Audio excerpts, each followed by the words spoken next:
Greetings, Earthlings, and welcome back to my channel! A few months ago, during one of my many rewatches of New Who, I came to a stunning realization.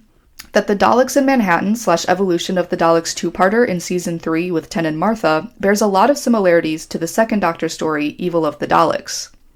In fact, I would go so far as to say that Daleks in Manhattan is New Who's attempt at reimagining Evil of the Daleks for a more modern audience. Because while the episodes do have many things that set them apart, they also have the same core message, that the good of humanity will always outweigh the evil. Each story goes about telling this message in a different way, but a lot of elements from the original story remain in the reimagining, and I thought it would be interesting to go through all of the similarities just to see how alike the two serials really are. Both stories start with a mystery to get the audience interested. The mysteries themselves are different. In New Who, Ten and Martha stumble upon a newspaper reporting on disappearances in Hooverville and go to investigate. This eventually leads to them stumbling upon the Daleks by complete coincidence. However, in Evil of the Daleks, the TARDIS is stolen with the express purpose of luring Jamie and the Doctor to the Daleks. The TARDIS is also stolen by humans and not the Daleks, which is important because it leads into my next point, which is that Daleks also use humans for their dirty work in multiple ways. Not only do we have people being forced to work with the Daleks, but we also have people who are doing it willingly. In Evil of the Daleks, Edward Waterfield and Arthur Terrell are being forced to work for the Daleks, while Maxtable is willing participant in their plans, having made it possible to blackmail Waterfield in the first place by helping to kidnap Victoria. Jamie is also forced to participate in experiments, and Kemmel is manipulated into nearly killing Jamie. In the Daleks in Manhattan, the people of Hooverville are turned into pig slaves and are the unwilling, brainwashed victims of the Daleks, like Mr. Terrell, and Mr. Diagoras is the rich man working for the Daleks for the purpose of getting money, like Mr. Maxtable. The really big similarity between the episodes are the human-Dalek hybrids. In both stories, the Daleks want to create human-Dalek hybrids since humans have always stood the test of time, whereas Daleks have been defeated time and time again. Interestingly, in Evil of the Daleks, the experiment has not been started yet and rides completely on the shoulders of the Doctor, who the Daleks are forcing to work with them.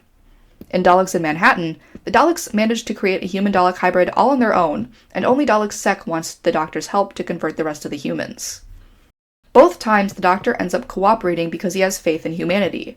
In Evil of the Daleks, it is against his own will, but he goes along with it because he has faith in Jamie, whose emotions will be the blueprint for the human qualities given to the Daleks. The Doctor trusts that Jamie's positive attributes will turn the Daleks good, so he goes along with the plan, acting like he's on the side of the Daleks when really he's hoping their plan will backfire against them all the while. He also shows a more callous side of himself when he chooses not to disclose everything about the experiment to Jamie, and instead manipulate him into doing what needs to be done, aka attempting to rescue Victoria. In Daleks in Manhattan, the Doctor ends up agreeing to help because he sees through Dalek Sec how humanity can benefit the Daleks and make them better. Plus, after everything he's lost and all the people who've died, he just wants to build a new species and help them out. It's really interesting to see how the two different Doctors handle these similar circumstances, because they're at such different places in their lives.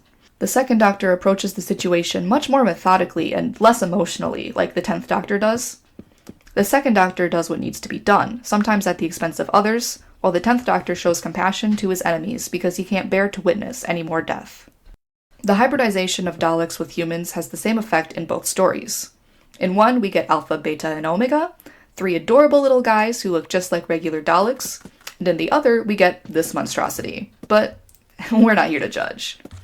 The Daleks gain things like mercy, intuition, and other human qualities that change them for the better into more positive, sympathetic beings. The Daleks have always represented the worst of humanity, quite literally being a metaphor for Nazis, and this hybrid storyline makes it so that we can see the battle of morality play out through the Daleks. Once they are introduced to human emotions, they start to question their purpose, why they hate so much, why they kill. They also try to convince the other Daleks to see their point of view and are met with scorn. The pure Daleks don't like the idea of these hybrids. They were supposed to be a means to an end, something to help defeat all other species, but now they're growing sentience, ideas of their own, and that isn't acceptable. Something I think Daleks in Manhattan does really well is showing the slow change of Dalek Sec into a more sympathetic being. There's this scene where he and the Doctor are talking about why he chose to spare the lives of the Hooverville citizens that always just hits me in the gut when I'm watching it. In Evil of the Daleks, there isn't a lot of discussion of emotion, It's mostly the human Daleks questioning orders and the Daleks getting pissed about it. Which is also great, but there's something about the way that Dalek Sec talks about the new emotions he feels that is just so beautiful and makes you want to feel that love and hope for humanity that New Who is so good at evoking from its audience. The Daleks then try to double down on their evilness by getting rid of the human Daleks. However, the Doctor foils them both times. The first time he does this, he does it by changing many more Daleks into hybrids, which causes conflict between the two different types of Daleks and incites a civil war on Skaro. The second time he gets in the way of a lightning strike meant to inject Dalekanium into the hybrids, adding his own Time Lord DNA after the human DNA was removed from the equation. This changes things a bit because ultimately that means that the hybrids that end up saving the day are the Dalek Time Lord hybrids in human bodies. They might as well just be human Dalek hybrids, as they basically represent the same thing, which is the good parts of humanity like mercy or curiosity, but the difference is noticeable. Anyway, the Doctor getting in the way makes them begin to question their orders, creating a rift between them and the Daleks, which, yet again, incites a civil war. Only one Dalek survives the whole ordeal, Dalek Khan, who temporal shifts away. The Daleks in the second Doctor story are not so lucky. They end up all killing each other. That's a huge difference between these two stories, the genocide at the end. In Daleks in Manhattan, the genocide is committed by the Daleks when they kill the Dalek Time Lord human hybrids. The 10th Doctor tries so hard to save the last of the Daleks simply because he can't stand to see them die, whereas the second Doctor, although he does it regretfully, commits genocide against the Daleks. Not only do these two stories say a lot about the Doctors that are in them, but they also say a lot about humanity. They tell us a story about how the worst of us can still become good if given the chance, and how good will always prevail.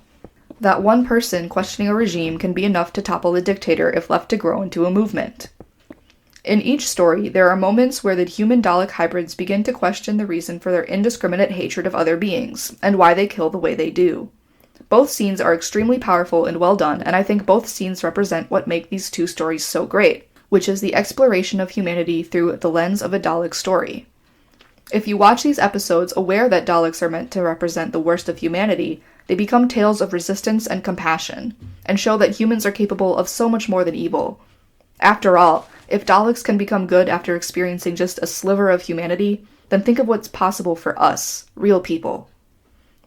Well, this ended up being a lot shorter than I thought it would be, but thanks for watching if you're still here. That's all I really have for you right now, so I hope that you have a good rest of your day and that your pillow is cold and fluffy when you go to bed tonight. Bye-bye.